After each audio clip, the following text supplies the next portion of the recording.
Assalamualaikum.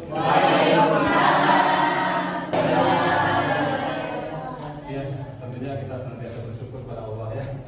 Di hari ini kita bisa bertemu di perkuliahan. Itu pada kuliahan PKN ya. Kita ada di pertemuan kedua. Kali ini kita akan membahas tentang Pancasila. Tapi sebelum membahas tentang Pancasila, teman-teman boleh buka HP-nya terlebih dahulu. Ini ada mentimeter, silakan dibuka dulu. Kodenya berapa? 8948. Boleh di 1083. menti.com ya. Kemudian masukkan kode. Peran Pancasila dalam kehidupan sehari-hari.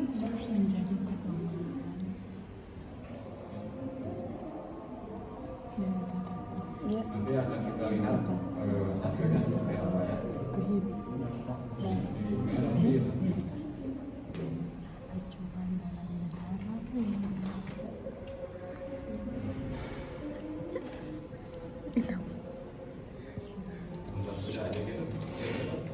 Udah melihat hasilnya di sini lumayan banyak yang menentukan kata-kata yang ternyata memang hampir mirip. Ada yang menjadi pedoman, menjadi landasan, menjadi nilai, menjadi aturan, menjadi acuan, dasar negara, landasan moral, cara bermasyarakat. Apa yang memang teman-teman pernah pelajari dari sejak SD masih nempel di kepala, dan itu menjadi kata kunci yang bisa teman-teman gunakan dalam menerapkan nilai-nilai Pancasila di dalam kehidupan kita berbangsa dan bernegara. Tapi sebelum menerapkan materi, kita bisa melihat dulu sebuah pidato yang pernah disampaikan oleh Pak Soekarno.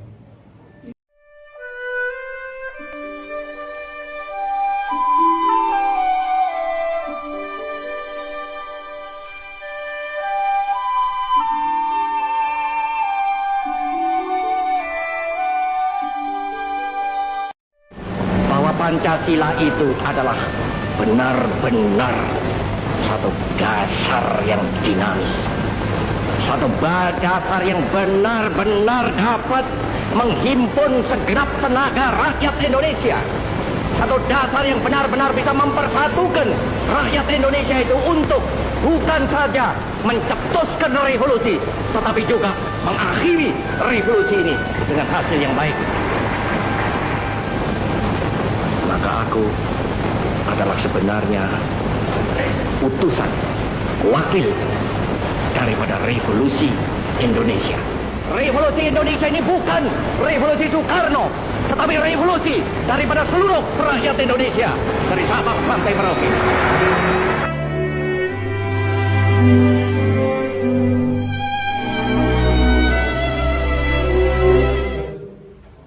Ketika kita tahu Pancasila ada di dalam negara kita, dijadikan ideologi, dijadikan pedoman hidup, dijadikan dasar hidup, tapi ini tidak perlu dijawab, hanya perlu direnungkan saja. Mengapa masih banyak ketidakadilan sosial meskipun kita memiliki Pancasila? Nilai-nilainya yang 5, ya, dari ketuhanan sampai keadilan, kenapa masih ada ketidakadilan sosial? Ketiga, bagaimana peran mahasiswa, peran teman-teman, atau peran kita semua sebagai bahan renungan, sebagai agen perubahan untuk memegang Pancasila, memegang nilai-nilai Pancasila dan mengimplementasikannya dalam kali ini. Bapak sampaikan terlebih dahulu, kita nanti teman-teman diharapkan mampu menjelaskan sejarah lainnya Pancasila, mampu menguraikan nilai-nilai dasar dalam setiap sila Pancasila yang 5 itu. Nanti ada turunan-turunannya sampai bisa dipraktikkan dalam kehidupan kita sehari-hari secara teknis. Dan ketiga, menganalisis relevansi nilai Pancasila dalam kehidupan kita sehari-hari. Nah, ini setidaknya materi yang bisa diambil di pertemuan kita kali ini. Ada 4 hal pokok dalam sejarah lainnya Pancasila. Nanti dilihat latar belakangnya, kemudian ada sidang BPU PKI dan juga rumusan Soekarno ini ketika sidang BPU PKI pertama. Kemudian nanti ada peninggian 9 Piagam Jakarta yang menyiapkan untuk kemerdekaan dan peran PPKI dalam pengesahan Pancasila ketika kita sudah di Jakarta. Latar belakang dibentuk oleh ada Subomo, ada Soekarno, ya. Dan nanti ujungnya oleh Pak Soekarno. menyampaikan pidato 1 Juni 1945 yang menjadi cikal bakal Pancasila. Kemudian panitia 9, yang pertama ketuhanan dengan kewajiban menjalankan syariat Islam bagi pemeluknya, itu kita ingat. Sila yang mencatatkan menjadi cikal bakal pembukaan Undang-Undang Dasar 1945. Yang keempat, poinnya adalah PPKI dibentuk pada 7 Agustus 1945, 10 hari sebelum kita merdeka. Dari bacaan Undang-Undang Dasar, pembukaan Undang-Undang Dasar Negara Republik Indonesia yang teman-teman sering baca dari SD, silakan diambil poin-poin intinya apa saja yang ada di pikiran teman-teman. Nanti setelah itu bisa dibuka.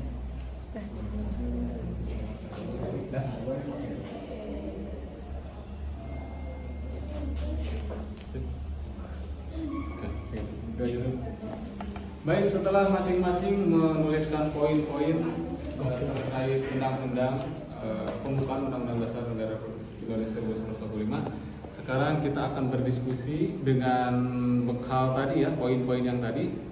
Teman-teman bisa membagi kelompok. Silakan, tugasnya adalah menganalisis nilai-nilai utama dan juga merenungi maknanya agar kita bisa benar-benar paham tentang Pancasila dan contoh-contoh implementasi atau penerapannya dalam kehidupan. Silakan didiskusikan. Kalau sila pertama, apa tuh maknanya? Bagaimana penerapannya dalam kehidupan? Kemanusiaan yang beradab, maknanya apa? Kemudian bagaimana penerapannya? Ya.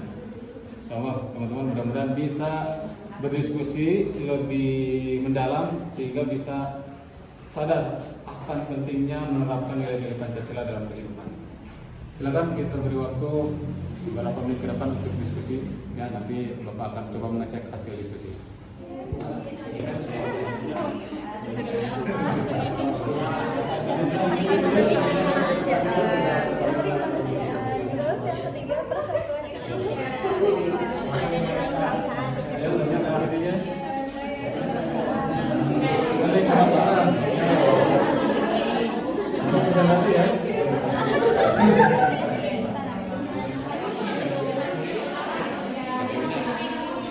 Ya.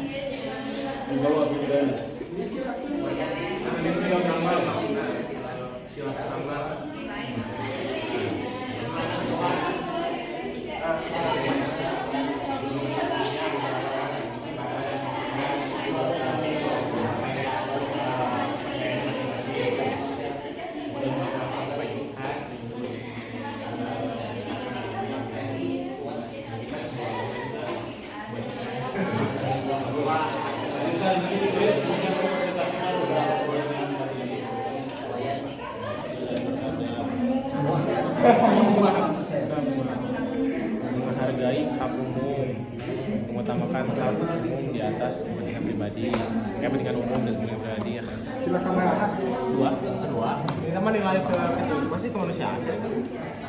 Indonesia. Sudah cukup waktu untuk diskusinya. Ya, kita tinggal menunggu hasil diskusinya oleh beberapa kelompok. Silakan untuk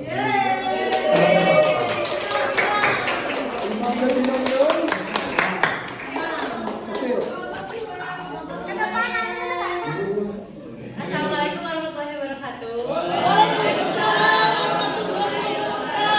Jadi dari kelompok aku itu mengambil sila kedua, yaitu kemanusiaan yang adil dan beradab. Nah, kan analisis nilai utamanya yang pertama kemanusiaan, jadi harus menghormati hak dan martabat manusia. Terus keadilan, memberi perlakuan yang sama dan adil kepada semua orang. Keberadaban, bertindak sopan, bermoral dan beretika. Kemudian makna dari sila kedua itu, sila ini menegaskan bahwa setiap manusia memiliki hak yang sama sebagai makhluk Tuhan. Maka setiap orang harus diperlakukan secara adil dan memanusiakan manusia tanpa membedakan suku, agama, ras, atau golongan. Kemudian implementasinya yang pertama membantu teman yang kesulitan dalam belajar, misalnya tanpa membeda-bedakan, misalnya aku gak mau sama dia, dia mah kita. Yang nggak boleh implementasinya seperti itu. Terus menghormati guru dan sesama teman dengan bahasa yang sopan. Kemudian yang terakhir tidak melakukan perundungan atau bullying, seperti itu. Mungkin itu saja. Terima kasih. Nah, terus keadilan, memberi perlakuan yang sama dan adil kepada semua orang. Keberadaban, bertindak sopan, bermoral dan beretika. Kemudian makna dari sila kedua itu, sila ini menegaskan bahwa setiap manusia memiliki hak yang sama sebagai makhluk Tuhan. Maka setiap orang harus diperlakukan secara adil dan memanusiakan manusia tanpa membedakan suku, agama, ras, atau golongan. Kemudian contoh implementasinya yang pertama membantu teman yang kesulitan dalam belajar, misalnya tanpa membeda-bedakan, misalnya aku gak mau sama dia mah kita.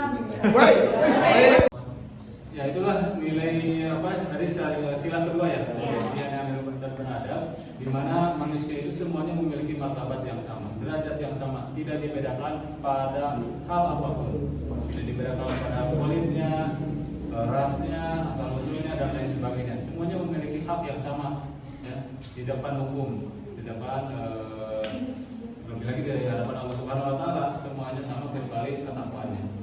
Oke. Isi dan juga mencatat poin-poin penting terkait nilai Pancasila sebagai dasar negara, sebagai nilai ideologi dan juga implementasinya. Untuk lebih memantapkan materi ini, Bapak sampaikan tugas untuk minggu depan. Refleksi terlebih dulu ya. Kita refleksi dulu. Dari 5 nilai tadi, ya, menurut teman-teman, mana nilai Pancasila yang menurut paling menantang untuk diterapkan dalam kehidupan? Kelima. Silakan. Kelima. Mewujudkan keadilan sosial sangat menantang ketimbang bermusyawarah mufakat berdemokrasi. Padahal demokrasi juga memiliki tantangannya tersendiri. Persatuan dan kesatuan juga memiliki tantangannya tersendiri. Berlaku memanusiakan manusia, menjadi manusia yang beradab, itu juga ada tantangannya tersendiri. Tapi tergantung dari sudut pandang teman-teman. Karena setiap hal yang kita hadapi pasti ada sudut pandang yang berbeda. Ini sesuatu yang sulit, ini sesuatu yang mudah. Tapi di balik kesulitan itu pasti ada kemudahan untuk menerapkan nilai-nilai Pancasila. Oke. Misalnya minggu depan Bapak tunggu juga tugas setiap individu masing-masing membuat resume nilai-nilai Pancasila dan contoh aplikatif dalam kehidupan nyata yang tadi sudah kita bahas, ditulis supaya teman-teman memiliki catatan yang lengkap. Silakan ditulis. Kemudian tugasnya boleh dikumpulkan di link berikutnya.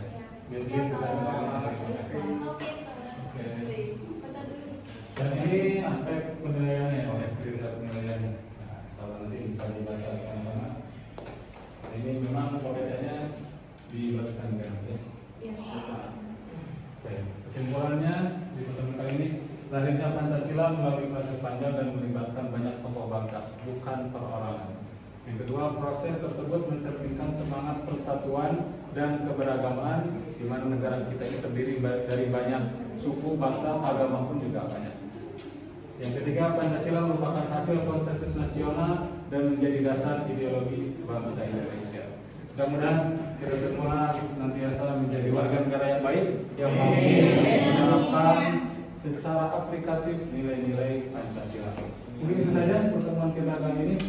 Kurang lebihnya mohon maaf. Kita tutup dengan bacaan hamdalah bersama-sama. Alhamdulillah.